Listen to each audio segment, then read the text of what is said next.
ଆପଣ ଯେଉଁ ଏଇ ମଡ଼େଲଟା ଦେଖୁଛନ୍ତି ଏଇଟା ହେଉଛି ସନକ୍ରସ୍ର ରେଷ୍ଟାର 3.0 ମଡ଼େଲ। ଏଇଟା ଗୋଟେ ରୋଡ଼ ବାଇକ୍।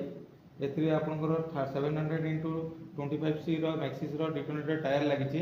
ଏଠାରେ ଆପଣଙ୍କର 8 ସ୍ପିଡ଼ର କ୍ଲାରିସ୍ର ସିଫ୍ଟର, ପଛରେ ଆପଣ କ୍ଲାରିସ୍ର 8 ସ୍ପିଡ଼ର ଡିରେଲର, ଆଗରେ କ୍ଲାରିସ୍ର 2 ସ୍ପିଡ଼ର ଡିରେଲର ଲାଗିଛି। ଏ ସାଇକେଲରେ ଆପଣଙ୍କର ଫ୍ରେମ୍ଟି ଫୁଲ୍ ଆଲୟ 6061 ଆଲୟ ଫ୍ରେମ୍। ଏଠାରେ ଦୁଇଟି ଯେଉଁ ବ୍ରେକ୍ ଲାଗିଛି କ୍ଲିପରର ଟ୍ରାକ୍ଟରର ବ୍ରେକ୍ ଲାଗିଛି। ଆଗ ପଛ ହୁଇଲରେ କ୍ୱିକ୍ ରିଲିଜ୍ ସିଷ୍ଟମ୍ ଅଛି।